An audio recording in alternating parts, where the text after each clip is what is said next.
नमस्कार, आप देख रहे हैं एएनबी और मैं हूं आपके साथ चंद्रशेखर त्रिशूल। देश में अब दिग्गजों के इम्तिहान की घड़ी आ गई है। 14 राज्यों की 3 लोकसभा सीटों और 30 विधानसभा सीटों पर कल मतदान होने वाला है, जिसके लिए सभी पार्टियों ने अपनी तैयारियां कर ली हैं। उपचुनाव के लिए प्रचार बुधवार शाम समाप्त हो गया है। अब केवल आज का दिन बाकी है, जिसके बाद कल मतदान होगा और दिवाली से महज 2 दिन पहले इन दिग्गजों की किस्मत का फैसला होगा। ज़्यादातर सीटों पर मुख्य मुकाबला भारतीय जनता पार्टी और कांग्रेस उम्मीदवारों के बीच में है, लेकिन बात हरियाणा की एलनाबाद सीट की करें तो यहाँ कांग्रेस का ज़्यादा दबदबा न होने के कारण बीजेपी और इनेलो में कांटे की टक्कर रहने वाली है। उपचुनावों में सिरसा लोकसभा क्षेत्र की एलनाबाद विधानसभा सीट इन दिनों हॉट सीट बनी हुई है। इसका कारण यहाँ के विधायक अभय सिंह चौटाला का किसानों के समर्थन में इस्तीफा और एक बार फिर से एलनाबाद सीट पर अभय चौटाला की साख दांव पर है।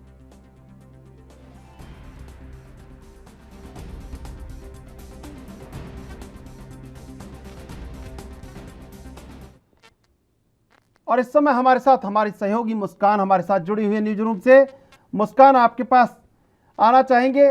मुस्कान, जो हॉट सीट बनी हुई है एलनाबाद और जो रोज नए दांवपेच, नए पैंतरे देखने में आ रहे हैं, अब कैसे लग रहा है कि आज का दिन है, एलनाबाद में क्या हो सकता है और क्या नहीं हो सकता है?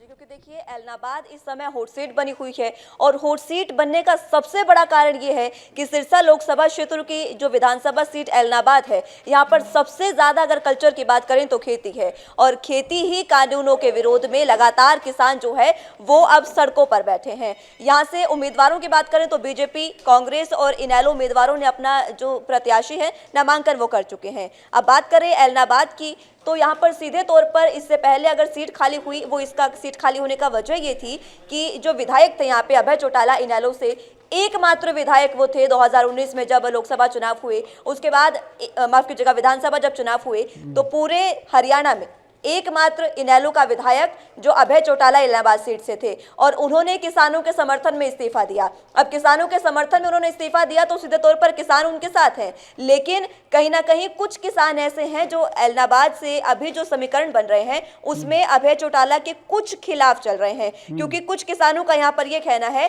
कि अगर एलनाबाद सीट में उन्होंने इस्तीफा दे ही दिया है तो उन्हें किसी किसान उम्मीदवार को यहाँ पर उतारना चाहिए था, ताकि किसानों के समर्थन में उनका जो तमाम इस्तीफे उन्होंने दिए वो सही साबित हो सके और उनके समर्थन में किसानों को उतारना चाहिए था। अब बात करें एलनाबाद सीट में अगर बीजेपी की बात करें तो बीजेपी ने भी देखिए अभी एचएलपी जिसमें विधायक गोपाल कांडा सिरसा से हैं, वो उनकी खुद ही की पार्टी के पहले विधायक रह चुके हैं, बीजेपी से विधायक रह चुके हैं गोपाल कांडा, लेकिन उसके बाद उन्होंने पार्टी बनाई, एचएलपी से उन्होंने चुनाव लड़ा और इस बार वो सिरसा से विधायक बने। सिरसा से विधायक बनने के बाद भी गठबंधन में वो हैं अभी, क्योंकि उन्होंने सरकार को समर्थन दिया सिरसा में। लेकिन बात अगर करें तो देखिए उनके किसी भी पार्टी के उम्मीदवार को नहीं दिया गया है समर्थन, एचएलपी के किसी भी उम्मीदवार को नहीं उतारा गया। गोविंद कांडा उनके भाई भले हैं, लेकिन उनको कब चुनाव में उतारा गया, उम्मीदवार उनको इसलिए बनाया गया क्योंकि उन्होंने बीजेपी ज्वाइन की। सीधे तौर पर बीजेपी ने अपने ही प्रत्याशी को उतारा है, एचएलपी से उन्होंने नहीं उतारा है। कहीं ना कहीं इसका विरोध भी हो सकता है अगर देखा जाए तो। और बात करें कांग्रेस की तो पवन बेनीवाल जो है कांग्रेस के प्रत्याशी हैं, लेकिन उनका इतना ज्यादा जो कह सकते हैं कि दाव अभी नहीं खेल सकते हैं, क्योंकि पवन बेनीवाल पहले भी बीजेपी में रहे हैं और बीजेपी छोड़कर उन्होंने कांग्रेस किसानों के समर्थन में उन्होंने जो बीजेपी छोड़ी थी और उसके बाद उन्होंने कांग्रेस ज्वाइन की। लेकिन कांग्रेस का अभी इतना वर्चस्व नहीं है सिरसा में, इसलिए सबसे अहम बात यह है कि इनेलो और बीजेपी के बीच में ही इस बार कांटे की टक्कर होने वाली है। लेकिन इसमें भी सियासी समीकरण देखें तो कल्चर क्योंकि खेती का रहा है और इसी वजह से किसान लगातार एलनाबाद से माफ कीजिएगा, अभय चौटाला के ही समर्थन में फिलहाल है। और अभय चौटाला के समर्थन में वो इसीलिए है क्योंकि किसानों ने उनके समर्थन में अभय चौटाला ने इस्तीफा दिया था। अब गोविंद कांडा इतने भी अच्छे या फिर यूं कहें कि इतने सही उम्मीदवार बीजेपी के लिए साबित नहीं हो सकते हैं, क्योंकि उनका भी लगातार विरोध होता जा रहा है। हमने देखा गोविंद कांडा के इस समय में, अभी जब वो चुनाव प्रचार करने गए तो बहुत उनका विरोध हुआ, लोगों ने बहुत ज्यादा उनका विरोध किया और अभय चौटाला को उन्होंने सीधे तौर पर समर्थन किया। अब कांटे की टक्कर की बात करें तो यहाँ पर जातीय समीकरण भी सीधे तौर पर सामने आते हैं। जातीय समीकरण में यहाँ पर अगर बात करें तो सबसे ज्यादा जो जातीय समीकरण है वो सामान्य जाति के है, जिनके 57% के करीब जो है वो मतदाता है। अब सामान्य जाति अगर देखें तो सीधे तौर पर अभय चौटाला के साथ है, क्योंकि जो गोविंद कांडा है उनका इतना वहां पर वर्चस्व नहीं है, इसलिए सीधे तौर पर अभय चौटाला के साथ है। तमाम समीकरणों को देखें तो कहीं ना कहीं हो सकता है कि इलाहाबाद सीट जो है वो अभय चौटाला जीते, लेकिन कहीं ना कहीं बात अगर करें बीजेपी की तो बीजेपी भी कहीं ना कहीं यहाँ पर चुनावों में अपने तमाम उम्मीदवारों को भुनाने की कोशिश कर सकती है, क्योंकि अपनी पार्टी को उन्होंने अपनी पार्टी का उम्मीदवार नहीं उतारा है, एक गैर जातीय समीकरण को उन्होंने साधा है और बनिया समाज के एक उम्मीदवार को उन्होंने यहाँ पर प्रत्याशी बनाया है। यानी कि जो गैर जातीय समीकरण है, गैर जाट समीकरण है, उनको भुनाने की कोशिश की गई है, सामान्य जाति को भुनाने की कोशिश की गई है। लेकिन सामान्य जाति का कहीं ना कहीं वर्चस्व देखें तो गोविंद कांडा कहीं ना कहीं उनमें अपना वर्चस्व रखते हैं, लेकिन इतना भी ज्यादा नहीं कि अभय चौटाला को कहीं ना कहीं वो उनको टक्कर दे सके। पवन बेनीवाल जो है उनको पहले भी अभय चौटाला हरा चुके हैं, पिछले ही अभी लोकसभा जब विधानसभा चुनाव हुए तो उसमें पवन बेनीवाल को खुद अभय चौटाला हरा चुके हैं। इस बार भी अभय चौटाला के दाव साग पर है, उनके दाव पर है साग, लेकिन देखना होगा कि फिलहाल आगामी विधानसभा चुनावों में, उपचुनावों में किस तरीके की स्थितियां बनती है, क्योंकि अभय चौटाला पर सीधे तौर पर दाव खेला है एक बार फिर से इनेलो ने, लेकिन किसान उनके समर्थन में भी है और उनके विपक्ष में भी है। अब सबसे अहम बात इसमें यह आती है कि कुछ किसानों ने अपना भी एक उम्मीदवार उतारा है इलाहाबाद सीट पर, विकल्प आचार्य जिनका नाम है। हालांकि संयुक्त किसान मोर्चा ने किनारा कर लिया है कि ये हमारे उम्मीदवार नहीं है, लेकिन विकल्प आचार्य कुछ किसानों के समर्थन में यहाँ पर किसानों के समर्थन में उतरे हैं और खुद वो उम्मीदवार निर्दलीय लड़ रहे हैं, लेकिन उनका कहना है कि किसानों ने उनको यहाँ पर चुनाव लड़ने के लिए उतारा है। संयुक्त किसान मोर्चा ने अगर इनसे किनारा कर लिया है तो कहीं ना कहीं देखें तो उनमें इतना ज्यादा भी समीकरण नहीं बन रहे हैं कि उनको इतने वोट मिले, क्योंकि खुद संयुक्त किसान मोर्चा जो एक बहुत बड़ा मोर्चा है किसानों का, वो ही किनारा कर चुका है। तो जो तमाम स्थितियां बन रही है उसमें सबसे ज्यादा अहम बात यह है कि अभय चौटाला को ही यहाँ पर बढ़त मिलती नजर आ रही है। अगर उनको इस तरीके से बढ़त मिलती रही तो कहीं ना कहीं कल जब मतदान होगा तो उसमें तमाम ये जो 4 दिग्गज यहाँ पर मौजूद हैं, इनकी जो किस्मत का फैसला है वो 2 तारीख को होगा। कल पूरे पेटी में तमाम जनता के मत जो हैं वो बंद हो जाएंगे और उसके बाद 2 तारीख को रिजल्ट आएगा। देखना होगा कि किस तरीके की चीजें यहाँ पर देखने को मिलेगी, लेकिन सबसे बढ़त यहाँ पर सबसे ज्यादा अभय चौटाला को ही मिलती नजर आ रही है। बिल्कुल बिल्कुल मुस्कान, बहुत बहुत धन्यवाद आपका। अभय चौटाला के पास पुराना अनुभव, 2 बार 3 बार लगातार पैंतरे अपने जीतते रहे, वो हर पैंतरे में जीते हैं और इस्तीफे के बाद जिस तरह दोबारा चुनाव में उतर गए हैं, थोड़ा सा लोगों को परेशानी भी है। लेकिन वो लोग कौन है जिनको परेशानी है?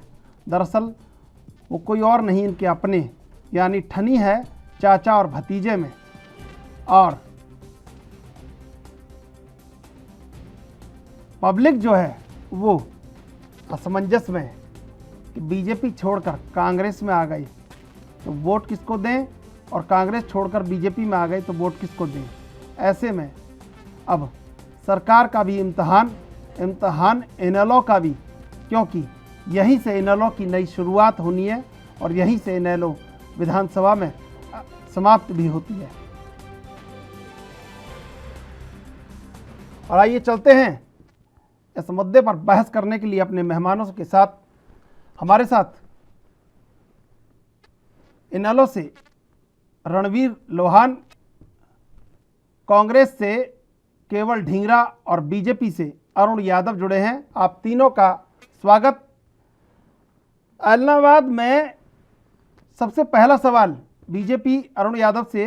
अरुण यादव जी, ये जो अर्बन वोटर है, ये आपकी साख है, ये अर्बन वोटर कहीं फ्लैक्चुएट हो रहा है, तो इलाहाबाद में कैसे देखते हैं? 3 तरह का वोटर है, एक रूरल वोटर है, एक पंजाबी और सिख वोटर है और तीसरा अर्बन वोटर है। तो वहाँ आप कैसे देखते हैं कि तीनों वोट मिलके और आपके झोली में आ जाएगा? जी बिल्कुल, अर्बन वोटर तो हमारे साथ है ही, साथ में इस बार ग्रामीण आंचल से भी हमें बहुत अच्छे वोट मिलने वाले हैं, क्योंकि यहाँ पर अहंकार की हार होने वाली है एलनाबाद में, और एक विकास के नए आयाम स्थापित करने के लिए एलनाबाद की सम्मानित जनता भारतीय जनता पार्टी को वोट करके मनोहर लाल जी की सरकार का साथ देगी। रणवीर जी, रणवीर लोहान जी, कैसे देखते हैं? 3 बार लगातार आप जीतते रहे हैं, पटखनी देते रहे हैं, लेकिन इस बार इनेलो की नई शुरुआत या विधानसभा में समाप्ति, ये सब आपके ऊपर निर्भर है, अभय चौटाला के ऊपर। कैसे देखते हैं कि कैसे जीतेंगे चुनाव को? देखिए सर, हम 3 बार पहले भी आपने बताया है और अभी भी आज भी इंडियन नेशनल लोकदल पार्टी का किसी भी तरीके से कोई भी किसी भी पार्टी के साथ हमारा मुकाबला नहीं है। हाँ, भारतीय जनता पार्टी और कांग्रेस पार्टी का मुकाबला है कि वो दूसरे नंबर पे, तीसरे नंबर पे, और इनका ये भी मुकाबला है कि कैसे जमानत जब से हम बचा जाए। इंडियन नेशनल लोकदल पार्टी तो निश्चित रूप से विधानसभा में बैठेगी और फिर दोबारा किसानों के मुद्दे उठाएगी, और भारतीय जनता पार्टी के द्वारा और जेजेपी के द्वारा जो भी गंदे काम किए, जो भ्रष्टाचार किया गया, उसको उजागर करने के लिए फिर से अभय सिंह चौटाला जी विधानसभा में बोलेंगे और इनका भ्रष्टाचार की पोल खोलेंगे। और मैं आपको बता दूं कि अग्रिम बधाई मैं आपके चैनल के माध्यम से इस प्रदेश के लोगों को देना चाहता हूं कि हम 40,000 प्लस जीतने जा रहे हैं। और ये दोनों जो मेरे भाई बैठे हैं कांग्रेस के, केवल ढींगरा जी और अरुण यादव जी, इनको भी मैं बधाई देना चाहता हूं कि हम विधानसभा में आप मिलेंगे जल्दी। लेकिन रणवीर जी, ये बताइए कि अगर ये लोकतंत्र है और इस तरह आप पूर्व में घोषणा कर देंगे विश्वास, तो बहुत ठीक बात है, आपको होना भी चाहिए अपने ऊपर। विश्वास नहीं होगा तो राजनीति में खड़े कैसे रहेंगे? लेकिन ये जो एक कोई एक कहा जाता है कि अति सर्वत्र वर्जते, तो आपको ये कहना ठीक नहीं है। लोकतंत्र है, आप जनता से कहिए कि जनता कहीं दिखाएगी या जनता बताएगी कि कौन जीतता है कौन हारता है। लेकिन ये पूर्व घोषणा आपको लगता है कि ठीक है?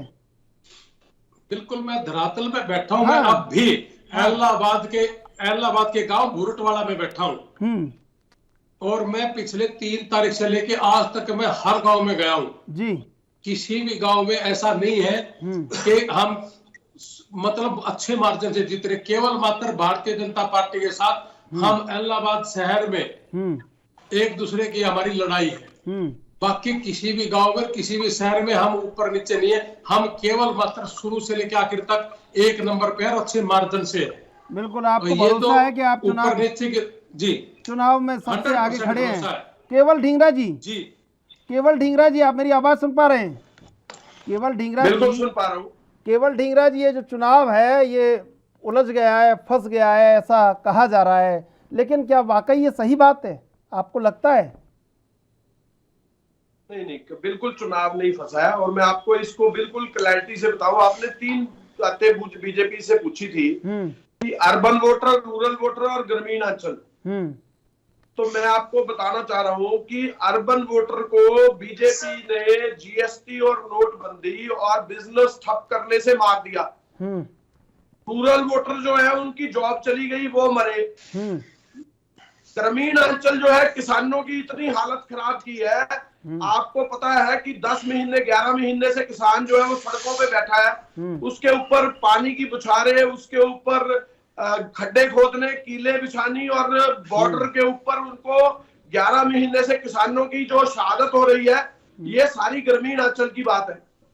ये उसके बाद भी चैनल पे आके कह रहे हैं कि हम वोट ले रहे हैं, हम वोट आ रही है, वोट जा रही है। तो आपको समझना चाहिए कि वोट किस तरह से लोग देंगे इनको, किस बात से देंगे, कैसा कौन सा ऐसा इन्होंने 7 साल में काम किया कि वोट इनको लोग दें। दूसरी बात, INLD का अहंकार देख लिया आपने, जो पहले ही कह रहा है कि मैं तो जी इतनी वोट लेके बैठा हूं और एक गांव के अंदर बैठा हूं और वहां की गांव की वोट जो है वो सारी की सारी मेरी। अच्छा, आप ये देखिए, अगर अभय चौटाला जी ने इस्तीफा दिया तो वो किसानों के पक्ष में दिया था। अब क्या उनका मामला हल हो गया कि दोबारा फिर लड़ने आ गए? या तो किसानों के पक्ष में इस्तीफा ना देते, और अगर इस्तीफा दिया तो दोबारा लड़ने क्यों आए? या फिर क्या किसानों को उनका एमएसपी कांग्रेस पार्टी के पास केवल मात्र ये एक बात अरे है बोलने के लिए, बाकी कुछ नहीं है। रणवीर जी सवाल तो मैं पूछ जी। लूंगा इनसे। अब केवल ढींगरा जी एक सवाल का जवाब और दे दीजिए गंभीरता से कि जब आप इतना ही सक्षम हैं, इतना ही मजबूत हैं, तो ये आयातित उम्मीदवार उतारने की क्या आवश्यकता थी? मतलब दोबारा बोलिए सर। उम्मीदवार ये जो आपने आयातित उम्मीदवार उतारा है, 2 बार वो चुनाव लड़े कहीं से और अब आपके साथ हैं, तो अपना ही कोई मजबूत उम्मीदवार उतारते। देखिए सर, मैं आपको एक बात बताऊं। पवन बेनीवाल रणवीर जी मैं सवाल पूछ लेता हूँ फिर आप। हाँ जी, हाँ नहीं, आप उसको कांग्रेस कैंडिडेट मानिए पवन बेनीवाल को। नहीं, वो तो है कांग्रेस से, वो तो कांग्रेस से उम्मीदवार कैंडिडेट है। बीजेपी में बहुत सारे हैं, आईएनएलडी में भी बहुत सारे हैं।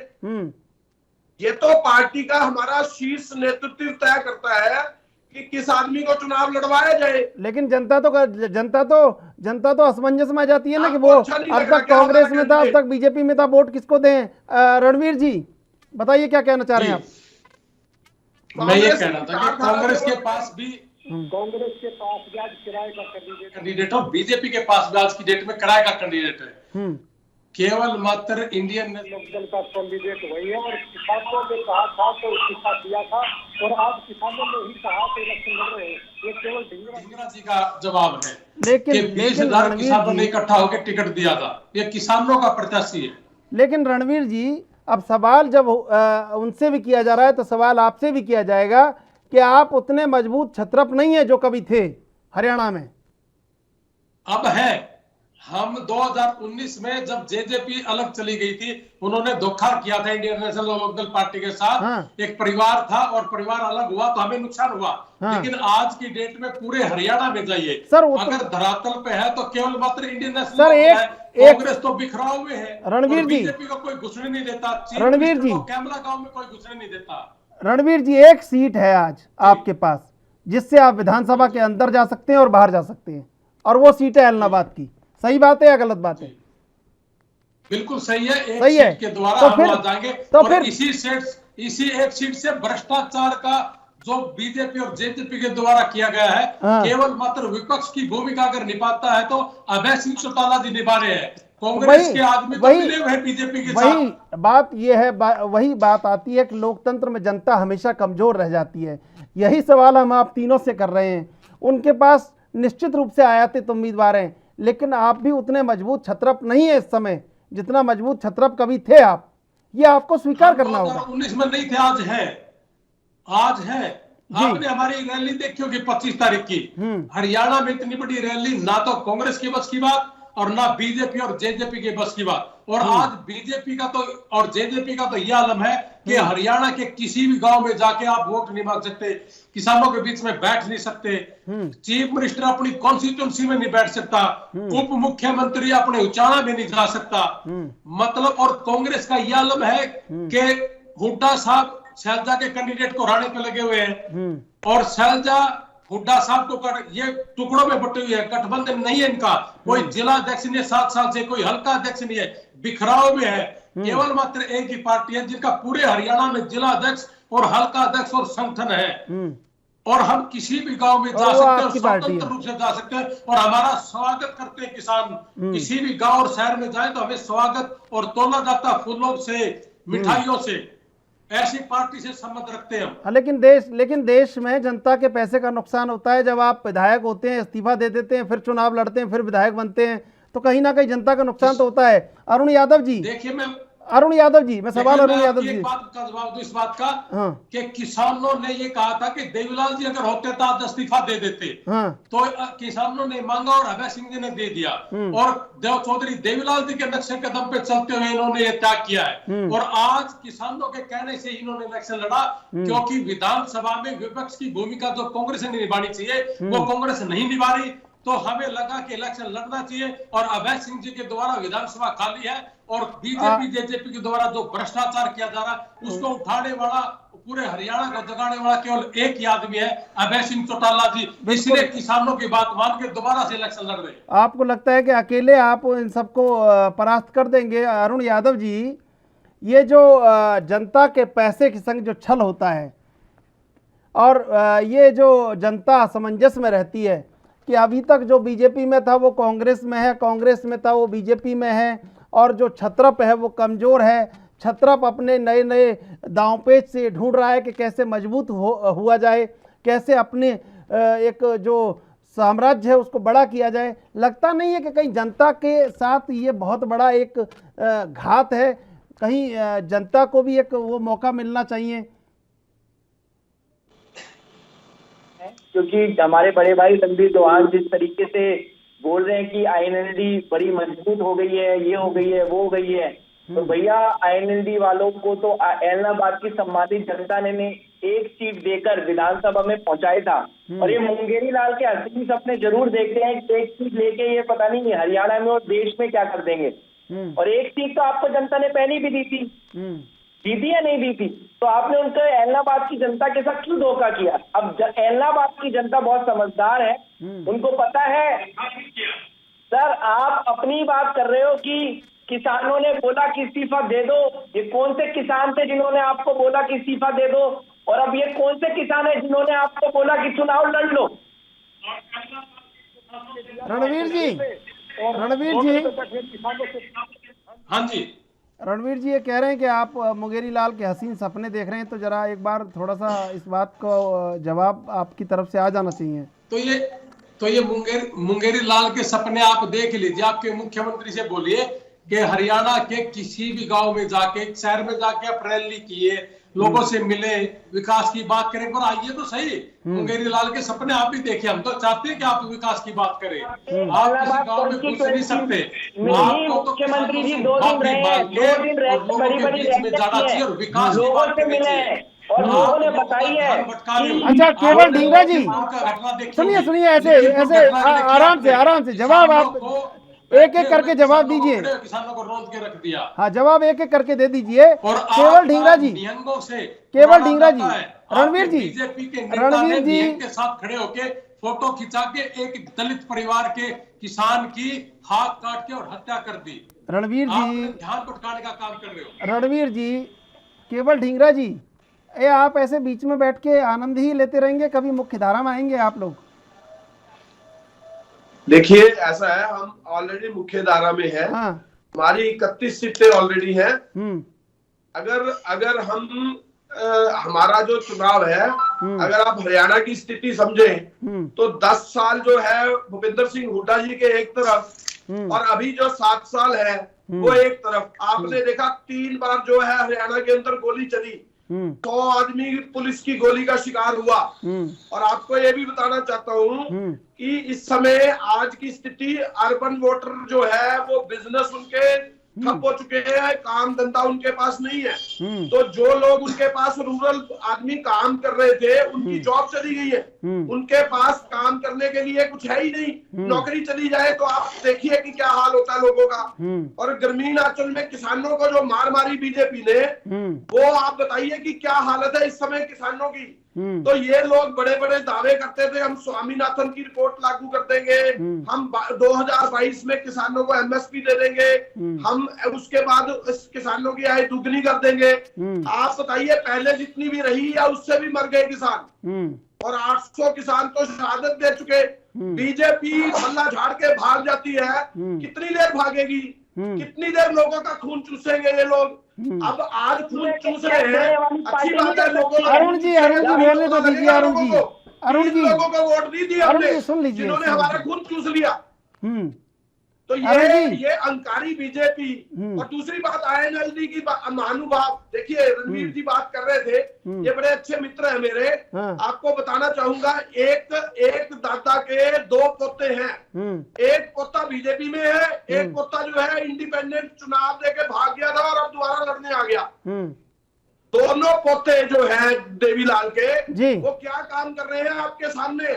केवल जी, रणवीर जी, अरुण जी आप बने रहिए, अभी लेते एक छोटा सा ब्रेक के बाद फिर हाजिर होंगे आपके साथ।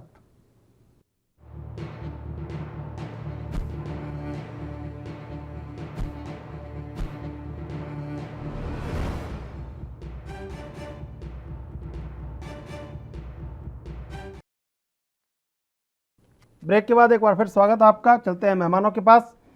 अरुण यादव जी, सवाल ये है कि आपके पास जिस तरह का आरोप लगाया केवल ढींगरा ने कि काम नहीं है और लोगों के पास काम नहीं है, लेकिन सबसे बड़ी बात ये सच या झूठ ये तो जनता तय करेगी, लेकिन काम होता तो आपका उम्मीदवार 2 बार से चुनाव लड़ा हुआ कांग्रेस के पास नहीं जाता और आपको बाहर से नहीं लाना पड़ता उम्मीदवार।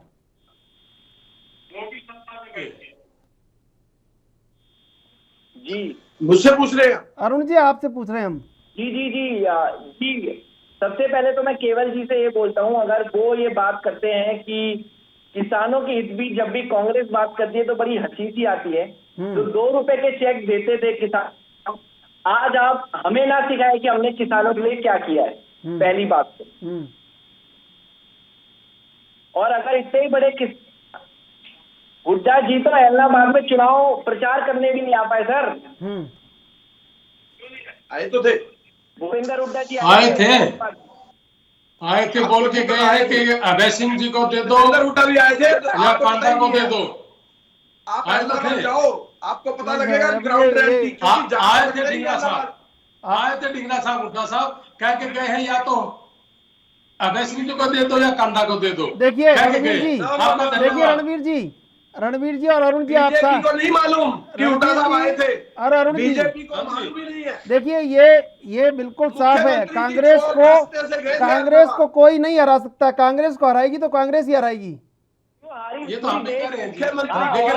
मुख्यमंत्री इलाहाबाद में नहीं ऐसा। 1 मिनट, मुख्यमंत्री को कौन कहां से आए थे? इलाहाबाद मुख्यमंत्री राजस्थान के द्वार से इलाहाबाद आए थे। लेकिन केवल ढींगरा जी, बीजेपी का तो नेता केवल जी सारी किसान से डरते बहुत है, केवल किसानों से डर लगता है ना बीजेपी को। केवल जी मेरा राजस्थान के द्वार से घुसते हैं इलाहाबाद के अंदर। केवल जी उनके मेरा पास तो हरियाणा का द्वार ही नहीं है। केवल जी मेरा द्वार से जाए तो मुख्यमंत्री नहीं जा पा रहे, तो बाकी बीजेपी के लोग कैसे जाएंगे? केवल जी कैसे पता लगेगा कि हुड्डा साहब भी वहीं पे है चुनाव के अंदर? केवल जी सुनेंगे अब आप?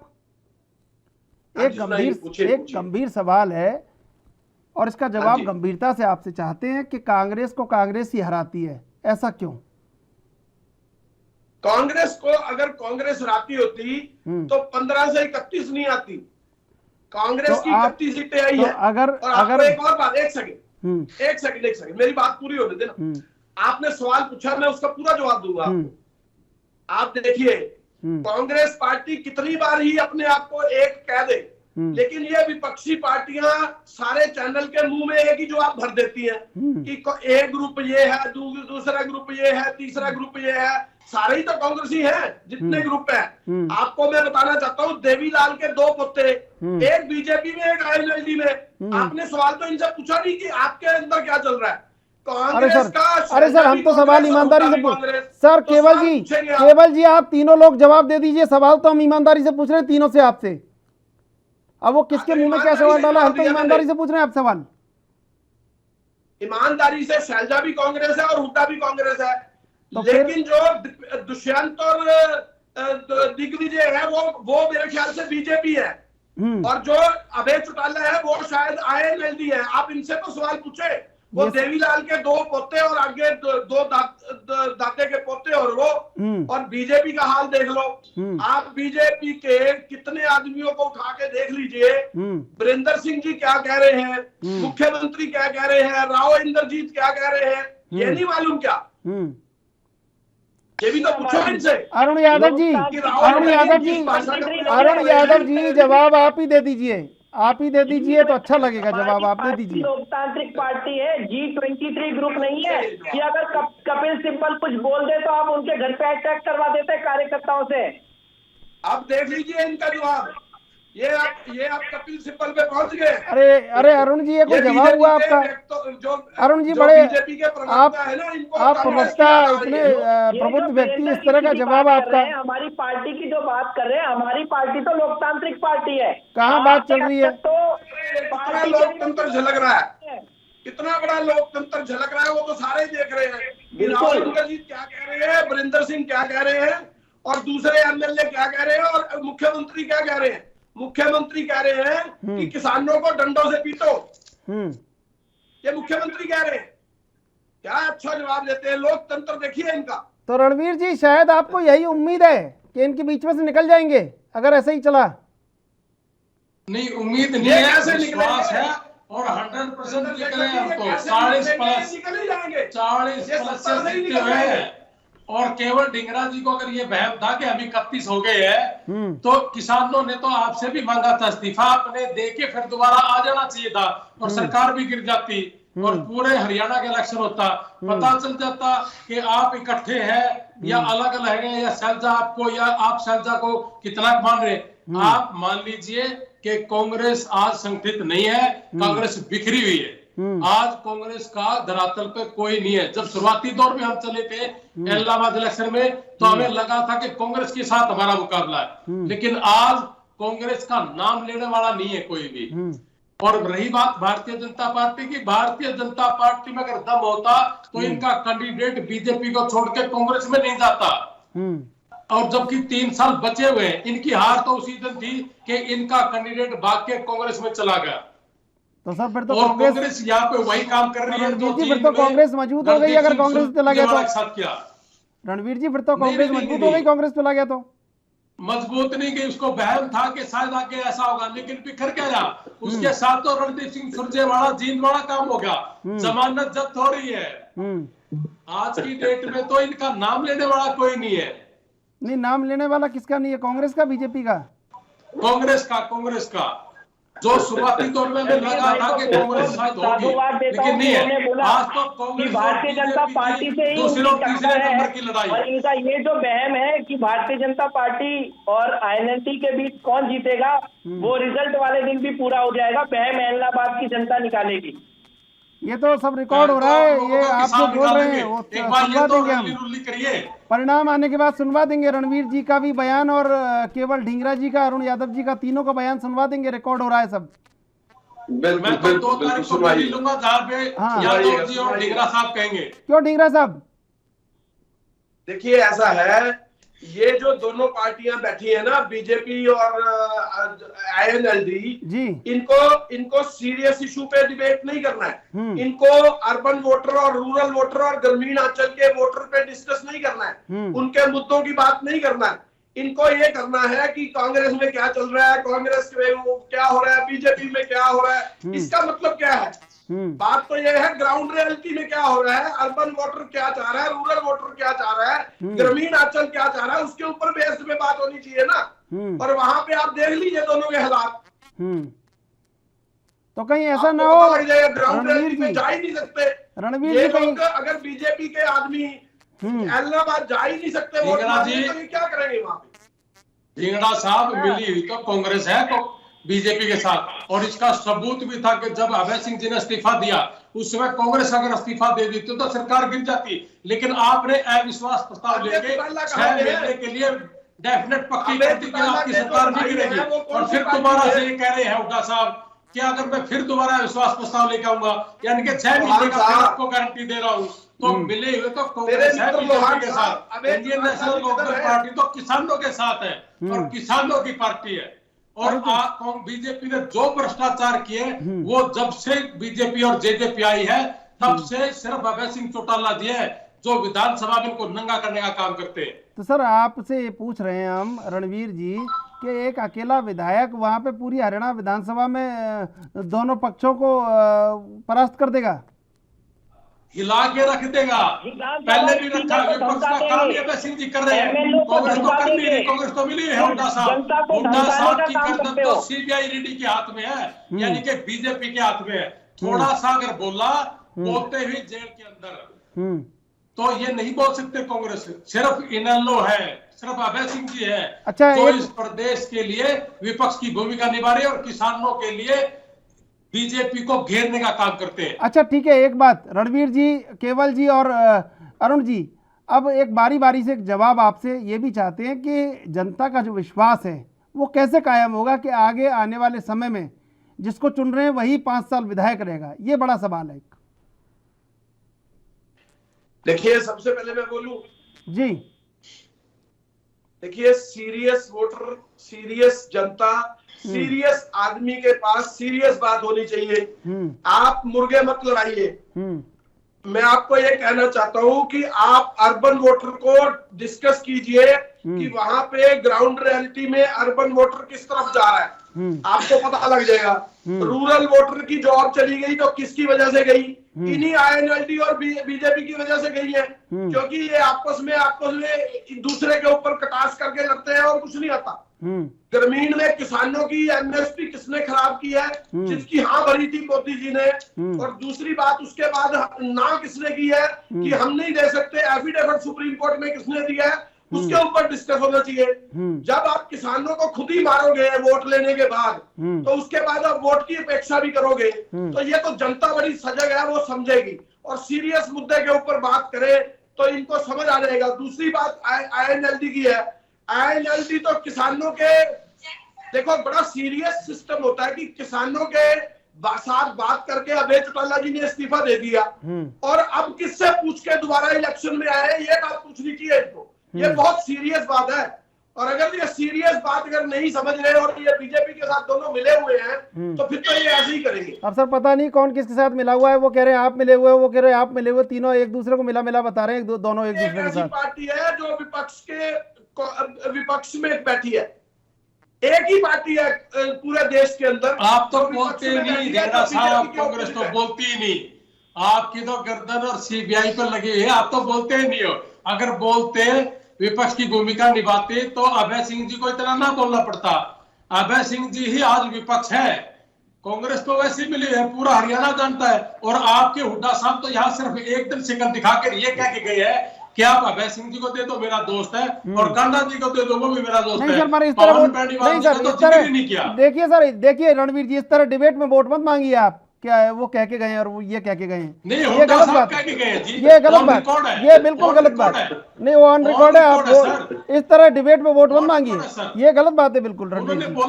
नहीं वो बोला होगा, लेकिन आप इस तरह लोग डिबेट देख रहे हैं, आप इस तरह वोट मत मांगिए। अरुण यादव जी, जनता का विश्वास कैसे कायम होगा कि आने वाला विधायक 5 साल विधायक रहेगा? ये सवाल आपसे। जनता का विश्वास भारतीय जनता पार्टी के साथ है और 7 सालों से हरियाणा में भारतीय जनता पार्टी की ईमानदार सरकार चल रही है। और इस बार जो ये अहंकार की लड़ाई अभय चौटाला जी ने छेड़ी है, वो अहंकार इलाहाबाद की जनता खत्म करेगी। और इस बार अहंकार के नहीं, रणवीर जी आपके पास आ जाएंगे, आपको बोलने का मौका पूरा दिया ना। आपको बधाई दे देता हूँ, आपने जो 40,000 वोटों का अहंकार अभी दिखाया है यहाँ पे, उसके लिए पहले से ही। लेकिन असली अहंकार इनका जिस दिन रिजल्ट आएगा उस दिन तो इलाहाबाद की जनता तोड़ेगी। अरे सर वो तोड़ देगी। आपसे जो सवाल पूछ रहे हैं आप उसका जवाब दे दीजिए। जब तक सरकार चलेगी ये भरोसा देखेंगे अहंकार तो बिल्कुल भारतीय जनता पार्टी को नंगा करने का काम करेंगे।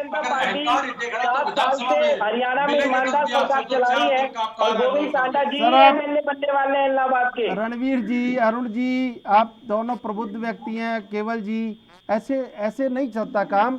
मैं आपसे सवाल पूछ रहा हूँ, जब तक सरकार चलेगी तब तक जनता आप पे कैसे विश्वास करे कि आपका विधायक लगातार विधायक रहेगा और काम करेगा जनता की?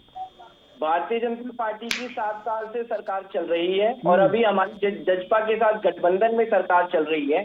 हमारे MLA गोविंद कांडा जी इस बार इलाहाबाद से जीतने वाले हैं और वो 3 साल, क्योंकि ना तो वो अहंकारी है, ना ही वो किसी के बहकावे में आते हैं, ना किसी को बहकाते हैं। तो वो सरकार के साथ चलेंगे और इलाहाबाद का पूरा विकास करेंगे। अगर हार गए तो इस बार रानिया से इनकी भी हैट्रिक हो जाएगी और बेनीवाल जी की भी हैट्रिक हो जाएगी। अगर हार गए तो जीत जाए अलग बात है, कौन जीतता है तो जनता तय करेगी कल जो वोट डालेगी।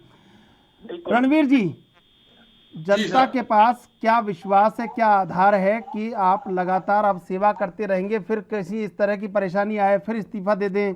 ये जनता कैसे विश्वास करे आपके ऊपर? पैसा जनता का ही खर्च होता है, चुनाव होता है तो आप भी जानते हैं इस बात को बेहतरीन तरीके से।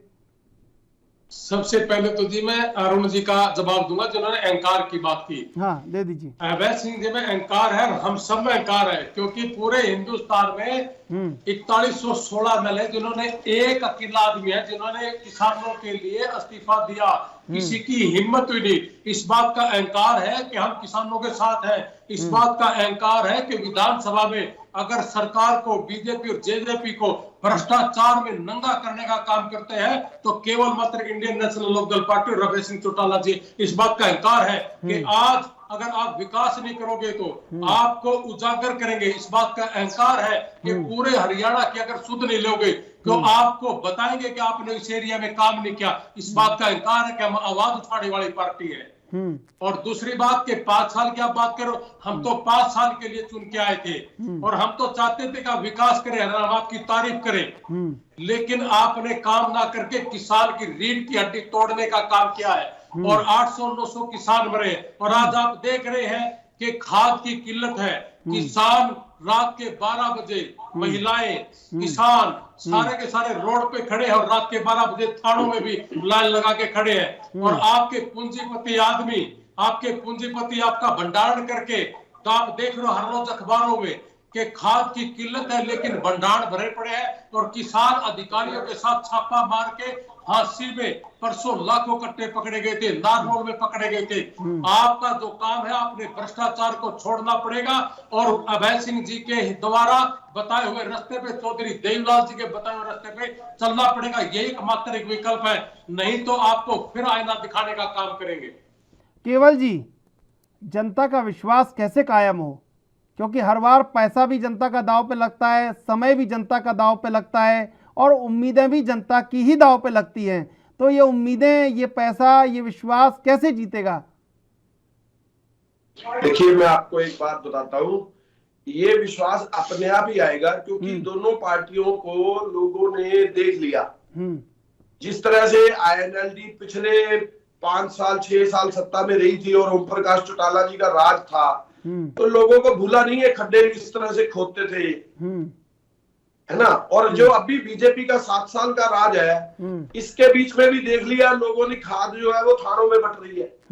और जो इस समय हालात है, आप ये देखिए 2.8% जो बेरोजगारी दर थी वो 35.7 पॉइंट बेरोजगारी दर हो गई हरियाणा के अंदर। और जिस तरह से बिजनेसमैन के काम ठप हो गए, 50% फैक्ट्रियां जो है वो बंद पड़ी है। तो जिस तरह से लोगों के जेब से पैसा निकल चुका है और लोगों को इस समय बुरी बात मारी है इस हरियाणा की बीजेपी सरकार में, वो लोगों को मालूम है।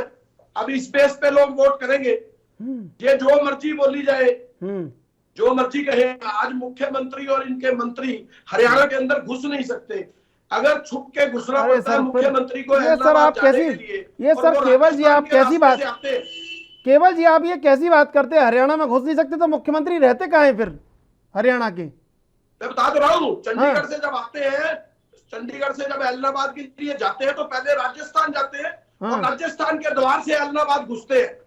आप भी पता कीजिएगा। चंद्रशेखर जी, आपको बड़ी विनम्रता से कह रहा हूँ, आप इस चीज को चेक करिएगा कि वो राजस्थान के कौन से द्वार से अंदर घुसे और किस तरह से छुप के घुसे। ये तो ये सारी जनता जानती है। ये तो और वहां की पुलिस जो है उनको हड़ादफड़ी किस तरह से बची कि पुलिस, उनको बताया भी नहीं गया कि मुख्यमंत्री आ रहे हैं यहाँ पे। ये तो अरुण जी बैठे हैं, ये तो अरुण जी बैठे बता देंगे। हाँ, और ये हाल ही की बात है, आपको पता लग जाएगा, आप चेक कीजिएगा। हम तो पता कर लेंगे, चेक कर लेंगे। अरुण जी बैठे हैं, बता देंगे। अरुण जी, एक तो बेरोजगारी दर जो बढ़ी है उसके बारे में बता दीजिए, जवाब दे दीजिए। और दूसरा, मुख्यमंत्री कहाँ से आते हैं और हरियाणा के मुख्यमंत्री कहाँ रहते हैं हरियाणा के अलावा, ये भी बता दीजिए। मुख्यमंत्री जी ने अभी 2 दिन इलाहाबाद का पूरा दौरा किया है, सारे गाँव में गए हैं, सब लोगों से मिले हैं, अलग अलग वर्ग के सम्मेलन किए हैं। तो वो इलाहाबाद में किए हैं, कोई राजस्थान में या जयपुर में नहीं किए हैं। और अगर किसान, अगर इससे हितैषी ये कांग्रेस वाले बनते हैं किसान के, तो राजस्थान के किसानों की भी इनको चर्चा यहाँ पे करनी चाहिए। बेरोजगार अगर हुए हैं तो सिर्फ कांग्रेसी लोग हुए हैं, जो जनता ने 7 साल से इनको बेरोजगार कर रखा है। इसके अलावा कोई बेरोजगार नहीं है। ईमानदारी से जो नौकरियां मिल रही हैं वो इसी सरकार में मिल रही है। नहीं तो पहले इनकी सरकार में क्या हुआ था, इन्होंने आईएनएलडी का काल भी बता दिया, सत्ता काल बता दिया, अपने 10 साल काल नहीं बताए जब ये 2-2 रुपए के चेक किसानों को भेजा करते थे। और आज किसानों की बात कर रहे हैं।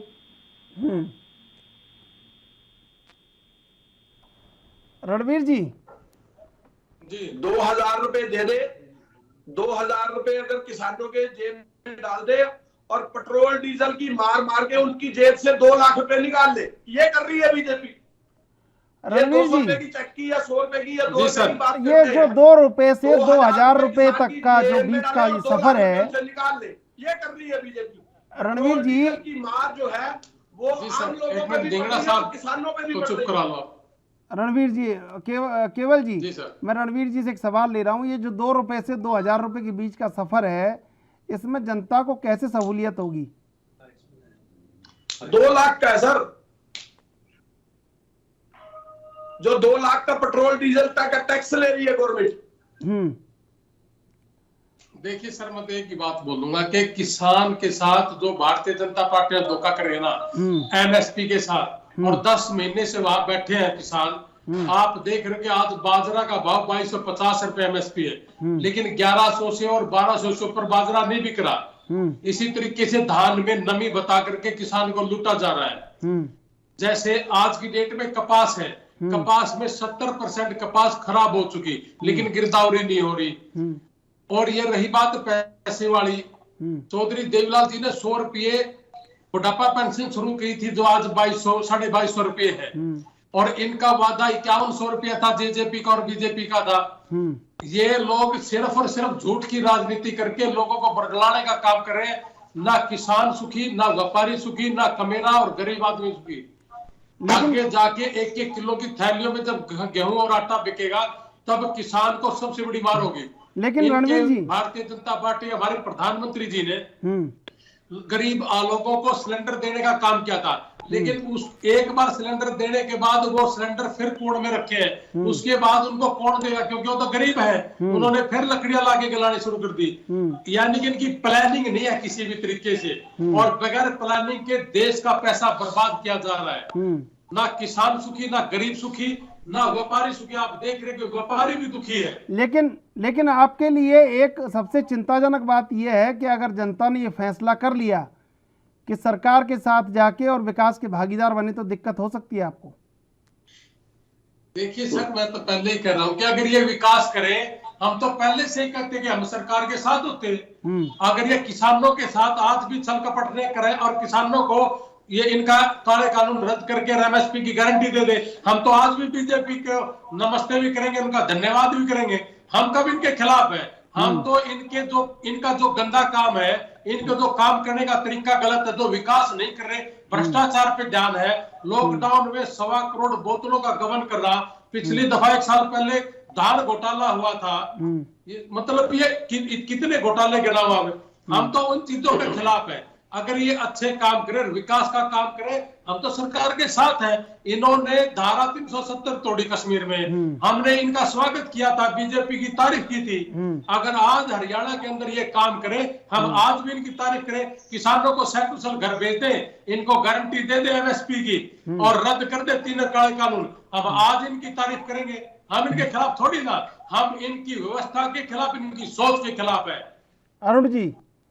अरुण जी, आपके पास एक सबसे जो प्लस पॉइंट है वो ये है कि अगर विकास के साथ जनता कहीं सरकार के साथ जाना चाहेगी तो फिर आपको बढ़त मिल सकती है।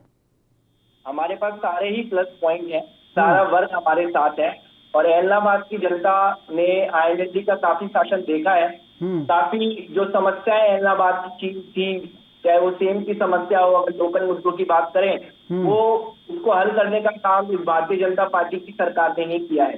एलनाबाद ने बहुत विपक्ष में रह के देख लिया है कि कैसे उनकी दी गई सीट का वो दोहन करते हैं अभय चौटाला जी, और उन्हीं को धोखा देते हैं, और उसके बाद फिर वहीं से लड़ने का काम करते हैं। और वो जनता के पैसे से लड़ा जाता है चुनाव, किसी और के पैसे से नहीं लड़ा जाता। तो ये एक तरीके से जो इमरजेंसी एलनाबाद में लगी हुई है, इस बार एलनाबाद की जनता ही वो इमरजेंसी को तोड़ेगी। यादव जी, एमएसपी 2250 बाजरा का, और आप दे रहे हो 1100 रुपये। प्लीज उस पर बताइए, कल वोटिंग है, आपको फायदा लेना चाहिए। आप ले लो फायदा, मैं आपको बता रहा हूँ। आप गारंटी दीजिए उनको 2250 की। आपको मैं मुद्दे बता रहा हूँ। पूछ लेते हैं रणवीर जी, पूछ लेते हैं, जवाब दे रहे हैं, पूछ लेते हैं उनसे। कल इलेक्शन है। अरुण जी बताइए। मैं वही कह रहा हूँ, जो इमरजेंसी लगी हुई है इलाहाबाद में, वो कल जनता वोट करके जिसका रिजल्ट आने वाला है वो तोड़ देगी। और ये जो अहंकार चल रहा है, आप गिरदावरी करवा रहे हो क्या कपास की? कल वोटिंग है, आप बात को घुमाओ ना यादव जी, आप मुद्दे की बात करिए। यादव जी, किसान 10 महीने से वहां बैठा है, क्या आप एमएसपी की गारंटी दे रहे हो? क्या ये कानून वापस ले रहे हो? यादव जी जी यादव जी, कल वोटिंग के जवाब दे दीजिए इनको, ताकि एक जवाब मिलना चाहिए आपकी तरफ से कि पता चलना चाहिए आप किस प्रतिबद्धता के साथ जनता के साथ हैं। हम हर प्रतिबद्धता के साथ जनता के साथ ही हैं और जनता पूरे विश्वास से हमें वोट देने वाली है। और डिबेट में जो हमारे नेतागण हैं उन्होंने पूरी एलनाबाद की जनता को, मुख्यमंत्री जी स्वयं 2 दिन रहे हैं, हमारे प्रदेश अध्यक्ष चौधरी ओम प्रकाश धनखड़ जी, सुभाष बराला जी ने पूरी जनता को बताया है कि हमारा क्या रोड मैप है एलनाबाद के लिए, और पूरी एलनाबाद की जनता उसको समझ चुकी है। और कल जब वोट होगी तो वो एलनाबाद की इमरजेंसी को तोड़ने के लिए होगी। आप कपास की गिरदावरी पे बात नहीं कर रहे यादव जी, आप बात घुमा रहे हो। चीफ मिनिस्टर जी केवल मात्र इलाहाबाद में आए हैं रैली करने के लिए, किसी गांव में नहीं गए, ना जा सकते, ना आपका उप मुख्यमंत्री जा सकता। आपकी हालत पतली है, आपको मैं बता रहा हूं कि आपको सर बात करनी चाहिए। सर रणवीर जी, आप ही कपास की गिरदावरी में बात करनी चाहिए। रणवीर जी, आप ही कह रहे थे बीजेपी का हमारा आपका मुकाबला है, फिर आप कह रहे हैं आप ही की हालत पतली है। अब आप देख लीजिए अपने मैं तो बयानों ये को। कह रहा हूँ कि बीजेपी का और कांग्रेस का मुकाबला दूसरे और तीसरे पे, हमारा मुकाबला नहीं है। हमारी तरफ से तो लिख के ले लीजिए, हम विधानसभा में इनको जाकर चलिए रणवीर जी, अरुण जी, केवल जी, एक जवाब, कल वोट है, जनता के प्रति क्या प्रतिबद्धता रहेगी आपका विधायक आता है तो? रणवीर जी साहब, सबसे पहले आपसे संक्षिप्त जवाब।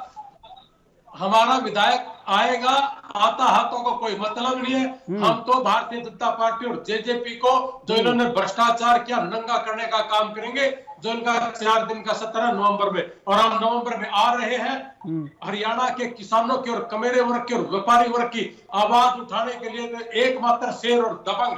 ठीक है अरुण जी, समय समाप्त हो रहा है। अरुण जी, आपका जवाब।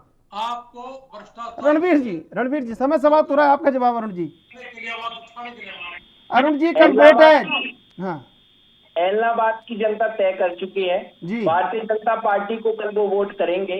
और जो ये बहुत सालों से एलनाबाद में अभय चौटाला जी ने जो इमरजेंसी लगा रखी है उसको तोड़ेंगे, और इस बार सरकार में साझा अपना हिस्सा करके एलनाबाद का चौमुखी विकास करवाएंगे। बिल्कुल। केवल ढींगरा जी, जनता के प्रति प्रतिबद्धता आपकी क्या रहेगी? देखिए, जब विधानसभा का चुनाव हुआ था 2019 के अंदर, और उसके बाद एक मात्र चुनाव सोन गोहाना सीट पे हुआ था, तो बीजेपी को उसका आईना दिखा था उस समय भी जी। और अब ये दूसरी बार आईना फिर दिखेगा, क्योंकि गोहाना में इनको आईना दिखा पर अभी दिख नहीं रहा, ये अहंकार में घूम रहे हैं। संक्षिप्त छोटा एक लाइन का जवाब दे दीजिए, एक लाइन का जवाब। सीट छोड़ती है किसानों के हक में जी, और अब जो है उसके बाद दोबारा से फिर किसानों की बात सुने बगैर ही दोबारा लड़ती है इलेक्शन, तो इनको आईना दिखेगा। जी, ठीक है, बिल्कुल। समय समाप्त हो रहा है। आपका बहुत बहुत धन्यवाद तीनों मेहमानों का हमारे साथ जुड़ने के लिए। एलनाबाद और कल विधानसभा और लोकसभा के उपचुनाव हैं, देखना होगा कि कहाँ किसकी क्या क्या परफॉर्मेंस रहती है और कैसे कैसे वो अपने आधार पर या जनता के आधार पर जीत दर्ज करते हैं। बहरहाल, ताज़ा तरीन खबरों के लिए देखते रहिए ANB न्यूज़।